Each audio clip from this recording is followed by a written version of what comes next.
आप sales job करने के लिए रेडी है? बहुत सारे लोग रेडी है सेल्स जॉब करने के लिए। आपने बोला कि मैं तो सर सेल्स के अंदर मैंने बहुत सेल्स की है, मेरा 15 साल का एक्सपीरियंस है, मेरा 5 साल का एक्सपीरियंस है, मैंने तो एडटेक में भी काम किया है।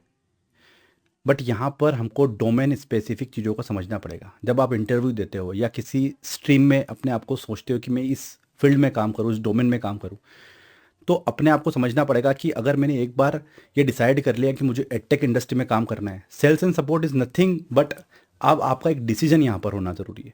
ये नहीं कि मैंने तो फैशन इंडस्ट्री में 10 साल काम किया है तो मैं एडटेक इंडस्ट्री में काम कर सकती हूँ। You can not work in edtech industry. आप काम ही नहीं कर सकते उसके अंदर। आपको डोमेन स्पेसिफिक नॉलेज समझना पड़ेगा।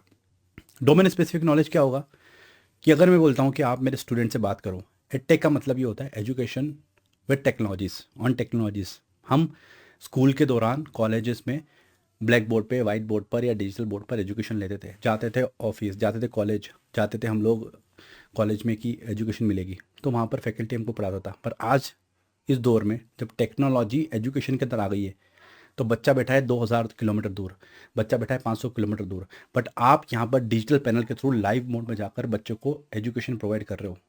ये टेक्नोलॉजी जब एजुकेशन के अंदर ऐड हुई तो इसको बोलते हैं हम एडटेक।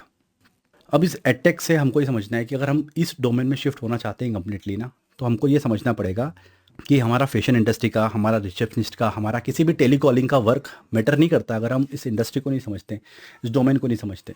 ये चीज़ को अपने को समझना पड़ेगा। अब क्या होता है डोमेन स्पेसिफिक नॉलेज? आपके पास मैंने लीड्स प्रोवाइड कर दी, ये 1000 लोगों को कॉल करना है, ये 5000 लोगों की लीड आपके पास प्रोवाइड कर दी। दो तरीके के लोग होंगे, पहला बोलेंगे सर कॉल करा, मज़ा नहीं आया सर। उसी लीड्स पर मेरी सेल्स टीम जो मेरे से ट्रेंड हुई है अगर वो कॉल करेगी तो उस पर 5 लाख, 10 लाख, 15 लाख की सेल ला कर देगी। पर आप कॉल कर रहे हो, आप बोल रहे हो सर मज़ा नहीं आया, लीड्स बेकार थी, इस लीड्स के अलावा कुछ नहीं मिलेगा। ये लीड तो फिर भी हॉट लीड्स है, ये लीड तो वो भी ऐसी जो हमारे बच्चा हमसे कोर्स समझकर चैनल पे सब्सक्राइब कर कर एप्लीकेशन में एनरोल करने के बाद आपको लीड मिली है। अगर वो आपसे सब्सक्राइब नहीं हो रहा है तो फिर मतलब नहीं निकलता। तो इसमें सेल्स टेलीकॉलिंग का फर्क नहीं पड़ता। फर्क पड़ता है कि आपको डोमेन स्पेसिफिक नॉलेज है कि नहीं। बच्चे की क्वेरी है कि सर सीजीएल का टीयर 2 की तैयारी कर रहा हूँ सर, मैं कोई है अपने पास मटेरियल? आपके पास सीजीएल का नॉलेज नहीं है, आपको पता ही नहीं सीजीएल क्या होती है, फिर सीजीएल में टीयर 2 क्या होती है, आपको पता ही नहीं एसएससी का फुल फॉर्म क्या होता है, तो यू कांट सेल एनीथिंग। क्योंकि आपकी जॉब यहाँ पर सेल्समैन नहीं है, you are a counsellor here. आप एक काउंसलर है, बच्चों को काउंसलिंग कर रहे हैं, आप उसको बता रहे हैं, गाइडेंस कर रहे हैं। Sales is a byproduct, sales अपने आप होती है। पर अगर आप में कमी है तो आप सेल्स नहीं कर सकते। ये है इसका motive. So first what you have to understand is you have to look into yourself कि भाई मैं क्या, जिस भी इंडस्ट्री में काम कर रहा था, सेल्स टेलीकॉलिंग के अंदर बहुत काम होते हैं, बहुत इंडस्ट्री में काम होते हैं, सॉफ्टवेयर में, आईटी में, फैशन इंडस्ट्री में, आपका एग्रीकल्चर प्रोडक्ट्स में, ठीक है, रियल एस्टेट्स के अंदर। बट क्या आप फिट इनफ हैं एडटेक में काम करने के लिए? क्या आपका इंटरेस्ट जगता है कि मैं बच्चों को एजुकेट होते हुए देखना चाहूँ? बच्चा अगर एजुकेशन लेता है तो क्या आपका इंटरेस्ट जगता है उसके अंदर? तो आपको समझना पड़ेगा। अगर आपको लगता है कि आप you are a fit enough in education field तो फिर आप एडटेक इंडस्ट्री के अंदर शिफ्ट करो। अदरवाइज आप बहुत सारी जॉब से बाजार के अंदर वहाँ पर जाकर ट्राई कर सकते हैं, उसमें हमारा कोई रोल नहीं होगा। जब आपने डिसाइड कर लिया कि मुझे एडटेक इंडस्ट्री के अंदर जाना है तो you have to look into the industry first. Industry में कितने प्लेयर्स है, इंडस्ट्री में क्या होता है, कब ये इंडस्ट्री बनी है, कितने लोग इसमें हैं इन्वॉल्व, कितने बच्चा फॉर्म भरता है, किस लेवल का यहाँ पर प्राइसिंग चलता है, कितना बच्चा पे करने को रेडी है, क्या इस इंडस्ट्री की साइज़ है, कितने जाइंट्स इसमें आए हैं, कितने लोग फेल हो गए, ये सब आपको समझना होता है। When you understand the industry then बात आती है कंपनी की, देन बात आती है कंपनी की प्रोडक्ट्स की, क्योंकि प्रोडक्ट्स आखिरी चीज़ है। जब आपको ये नहीं पता कि गवर्नमेंट हर साल कितनी एग्ज़ाम्स निकालती है, जब आपको ये नहीं पता कि जब गवर्नमेंट को ये लगता है कि मेरे 5 साल पूरे होने वाले हैं, अगर मैंने एग्ज़ाम्स नहीं निकाली तो स्टूडेंट आंदोलन कर देंगे मेरे विरुद्ध, तो गवर्नमेंट जब अपने फाइनल ईयर में होती है तो बहुत सारी एग्ज़ाम्स यहाँ पर निकालती है, बहुत सारी वैकेंसीज देखने को मिलती है। तो आपको इंडस्ट्री का जब नॉलेज होगा, आपको पता लगेगा कि इस इंडस्ट्री में किस तरीके का ट्रेंड फॉलो होता है, तभी तो आप जाकर समझोगे कि बच्चे को हम कब पिच कर सकते हैं, किस समय पिच कर सकते हैं, क्या टाइम इसका पिच करने का है, देन आप इसमें काम कर सकते हो। अदरवाइज तो आप नहीं काम कर सकते। तो आपने अगर एक बार डोमेन शिफ्ट कर लिया, आपने सोचा कि मुझे एडटेक के अंदर ही काम करना है, तो आप फिर लाइफ टाइम एडटेक इंडस्ट्री में ही काम करो। आप ये सोचते हो कि मैंने आज फैशन इंडस्ट्री में काम किया हुआ है, मैंने रियल एस्टेट के अंदर काम किया है, मैं टेलीकॉलिंग में कुछ भी बेच दूंगी, वो यहाँ पर काम नहीं करता। प्रोफेशनल्स लोग चाहिए हमें, प्रोफेशनल आपको बनना पड़ेगा और काम करना पड़ेगा। सो सबसे पहले हमको इंडस्ट्री का नॉलेज लेना है। हमने अभी तक क्या सीखा है कि अगर हमको इंडस्ट्री का नॉलेज नहीं है ना, तो फिर हम कंपनी का कितने भी प्रोडक्ट्स हो हम उसको नहीं समझ सकते, क्योंकि आप अगर 250-300 लोगों से बात कर रहे हैं ना, तो 250-300 लोगों में से अलग अलग क्वेरीज निकल कर आएगी। कोई बोल रहा है सर मेरा टीयर 2 निकल गया, वो आपसे बड़ा है स्टूडेंट, आप होंगे 25-26 साल के, वो स्टूडेंट तैयारी करते हुए 31 साल का हो गया, बोल रहा था सर यूपीएससी के सारे अटेम्प्ट फेल हो गए, मैं एसएससी लास्ट ट्राई कर रहा हूँ। आपसे बड़ा है वो, सारी दुनिया देख ली उसने। वो आपसे बोल रहा है सर सीजीएल वगैरह सब कुछ हो गया है, मैथ्स भी हो गया मेरा, बस मेरा एक पोर्शन बचता है सर करंट अफेयर के अंदर, क्या है आपके पास? आपको फिर समझ में आएगा कि current affair is a very important topic. अगर वनडे एग्जाम में देखें तो कितने मार्क्स का होगा? एसएससी सीजीएल की तैयारी कर रहा है कोई बच्चा, तो 25-25 के आपको 100 क्वेश्चन देखने को मिलते हैं। जीएस में 125 क्वेश्चन देखने को मिलेंगे, मैथ्स में 25, रीजनिंग मेंटल एबिलिटी जिसको हम लोग बोलते हैं उसमें 25 क्वेश्चंस, इंग्लिश में 25। तो सोचो 75 क्वेश्चन में तो अभी काम ही नहीं आया हमारा जीएस, मतलब हमारा करंट अफेयर। अब 25 क्वेश्चन के अंदर जहाँ पर स्टैटिक पोर्शन सब्जेक्ट वाइज आपको हिस्ट्री, ज्योग्राफी, पॉलिटी, साइंस के अंदर भी 3 सब्जेक्ट, फिजिक्स, केमिस्ट्री, बायोलॉजी, फिर जाकर कई 3-4 नंबर का करंट अफेयर आएगा। तो उसमें कितना इंपॉर्टेंट होगा उसके लिए समझना है उस चीज़ को। तो आपको समझ में आना चाहिए कि करंट अफेयर की क्या इंपॉर्टेंस है। फिर आपको समझ में आएगा कि कंपनी का क्या प्रोडक्ट है, कंपनी के पास क्या प्रोडक्ट्स इस तरीके का जो कंपनी सर्व कर रही है। ओएसएस हमारा प्लेटफॉर्म, ओएसएस हमारा जो कोर्स है वो आप सजेस्ट कर सकते हैं। तो वो तो बात की बात है, बट पहले आपको पता तो होना चाहिए कि किस एग्जाम की तैयारी हो रही है, किस चीज़ में बात हो रही है, प्रोडक्ट किस चीज़ का बनना चाहिए, किस चीज़ की डिमांड क्रिएट हो सकती है, वो तो पहले हमको स्पेसिफाई करना पड़ेगा। तो इसलिए मैं बोलता हूँ इर्रिस्पेक्टिव ऑफ एनी कोई भी फील्ड से आप आए हो ना, आपको एडटेक इंडस्ट्री का नॉलेज होना जरूरी है। जैसे कि मैं बोलता हूँ बायजूस, बायजूस आई, बायजूस ने क्या किया, स्कूल मॉडल के अंदर आए वो लोग, स्कूल को रिप्लेसमेंट करना चाहते बेसिकली, और डिफरेंट डिफरेंट अपने प्रोडक्ट्स निकाले और उसको सेल किया, बट कहीं ना कहीं फेल हुए। बट हमको ये समझना पड़ेगा, ऐसे अन अकेडमी, आपका अड्डा 247, स्टडी आईक्यू, बहुत सारे कॉम्पिटिटर है यूट्यूब की दुनिया से आए, टेक्नोलॉजी ऐड की अपने एजुकेशन के अंदर, एडटेक इंडस्ट्री कहलाए, और फिर बाद में आज अपने प्रोडक्ट एंड सर्विसेज जो भी है वो अपने स्टूडेंट्स के लिए वो सर्व कर रहे हैं।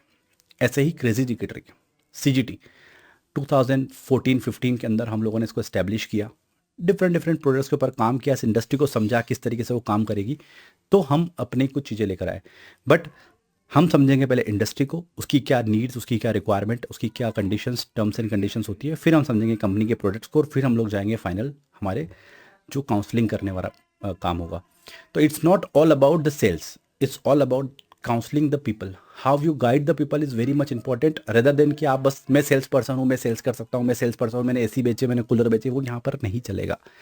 It's a completely education field. बच्चे को यहाँ पर समझना पड़ेगा। आजकल कोर्स की प्राइस क्या हो गई? 2014-15 में एक एसएससी का बैच लेने के लिए 10,000 रुपये खर्चा होता था, आज 10,000 रुपये में सिविल सर्विसेज का बैच मिल रहा है। तो आपको समझना पड़ेगा इंडस्ट्री में प्राइस रेंज का कितना बड़ा वॉर चल रहा है ना। ऐसे में आप ये सोच रहे हैं कि फिर मैं हायर प्राइस रेंज पे क्या क्या बेच सकता हूँ। आज हम ऑल इन वन के अंदर कितने सारे प्रोडक्ट्स देख रहे हैं, आपको आने वाले ट्रेनिंग सेशंस के दौरान ये चीज़ मिलेगी कि ऑल इन वन में हम क्या क्या सर्व कर रहे हैं, हम लोग क्या क्या डिलीवर कर रहे हैं, ये चीज़ आपको देखने को मिलेगी।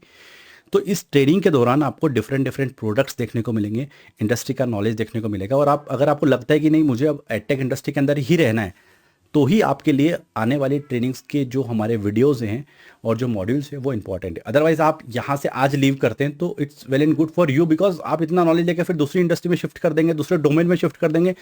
It's a complete loss of your time and us time also. ये चीज़ आपको समझना पड़ेगी, ठीक है। अब आपका क्वेश्चन बहुत सही है कि ट्रेनिंग की ज़रूरत क्यों है। आपने क्वेश्चन पूछा कि ट्रेनिंग की ज़रूरत क्यों है। ट्रेनिंग की ज़रूरत इसलिए है कि जब आपके पास लीड्स आएगी ना, बच्चा आपसे जब क्वेरी करेगा ना, तो आपके पास उसका आंसर नहीं होंगे। और जब आपके पास आंसर खुद के पास नहीं हो, तो आप खुद से सोचो कि आप क्या उस बच्चे को काउंसिल कर दोगे। आपके पास इन्फॉर्मेशन ही नहीं है उस चीज़ को डिलीवर करने के लिए, तो ये चीज़ को समझना पड़ेगा। तो training is very much important. अगला जो भी हम लोग सेगमेंट समझेंगे वो हम लोग समझेंगे कितने नंबर ऑफ एग्जाम्स निकलती है, कितने नंबर ऑफ पेपर्स होते हैं, क्या स्टूडेंट का क्राइटेरिया होता है, कितने नंबर ऑफ स्टूडेंट्स एग्जाम में बैठते हैं, इस इंडस्ट्री की साइज़ क्या है। देन फिर हम लोग इंडस्ट्री को समझने के बाद कंपनी के ऊपर आएंगे, what is crazy trajectory, who we are, हम लोगों ने क्या किया है अभी तक, क्या हम लोग करते हैं, हमारा डोमेन स्पेसिफिक क्या, हम लोग किस चीज़ में काम करते हैं, और देन फिर हम हमारे प्रोडक्ट्स के बारे में इंफॉर्मेशन लेंगे। ट्रेनिंग के दौरान हम ये समझेंगे कि स्टूडेंट के लिए दुखती नस क्या है, उसको क्या परेशान कर रहा है, वो हमको समझना पड़ेगा। देखिए मेंटल एबिलिटी कोई भी रिजॉल्व करा देगा, इंग्लिश आप कहीं पर भी पढ़ सकते हो, एक रेंज होती है क्वेश्चंस की, वहाँ से निकल जाएंगे। जीएस, करंट अफेयर ऐसे टॉपिक्स होते हैं ना जहाँ पर इनफाइनाइट है, ये इनफाइनाइट फील्ड है, ये दुखती नस होती है। बहुत सारा डेटा होता है जहाँ पर बेसिकली बहुत सारे पेपर्स रिजेक्शन के लिए होते हैं। उनको रिजेक्ट करने होते हैं। तो इनफाइनाइट डेटा होता ही है जीएस के अंदर। तो ऐसे में हमको समझ में आया कि दुखती नस क्या है, जीएस है। जितना हम जीएस के ऊपर काम करेंगे और बच्चों को डिलीवर करेंगे, उतनी हमारी सेल्स फिगर हमको देखने को मिलती है। तो हम इसके लिए क्या प्रोडक्ट्स लेकर आए, ये आपको आने वाले वीडियोस के अंदर ड्यूरिंग दिस ट्रेनिंग के अंदर आपको देखने को मिलेंगे। जैसे कि 100R हम लोगों ने लॉन्च किया, क्यों रीज़न है उसका 100R लॉन्च करने का, क्या है 100R, क्यों मैं 100 आवर्स के बारे में बात कर रहा हूँ, ये सारा आपको इस ट्रेनिंग मॉडल के दौरान मिलेगा। इसमें जो आपको ट्रेनिंग्स मिलने वाली है वो अतुल श्रीवास्तव में और दुष्यंत सर आपको ट्रेनिंग मॉडल के अंदर देंगे। कंप्लीटली ये आपको एक मॉड्यूल ये सिखाएगा कि इस इंडस्ट्री में कैसे काम किया जाता है। सारे वीडियोज़ आपको देखने को मिलेंगे यहाँ पर। अब इसके अंदर एक इम्पॉर्टेंट पॉइंट है कि आपको हर एक टॉपिक का टेस्ट या फिर एक कंप्लीट फाइनल टेस्ट आपको अपीयर करना होगा। इसका रीज़न ये होता है बिकॉज कि आप कितना इंडस्ट्री को समझ पाए, कितने प्रोडक्ट्स को समझ पाए, इस कंपनी के बारे में कितनी इन्फॉर्मेशन ले ली आपने, उसके बारे में आपका ये टेस्ट होता है और ये टेस्ट ही आपकी इंपॉर्टेंस वैल्यू दिखाएगा। ठीक है, तो अब हम लोग क्या करते हैं, अब हम लोग अगले वीडियो के अंदर देखेंगे इंडस्ट्री स्पेसिफिक कुछ डेटा को एनालिसिस करेंगे एंड देन हम लोग फिर कंपनी स्पेसिफिक होकर कुछ डेटा को यहाँ पर देखने वाले हैं। सो आई होप ये आपको वीडियो इन्फॉर्मेटिव लगा होगा एंड मिलते हैं हम लोग अगले वीडियो के अंदर। तब तक के लिए टेक केयर, गुड बाय।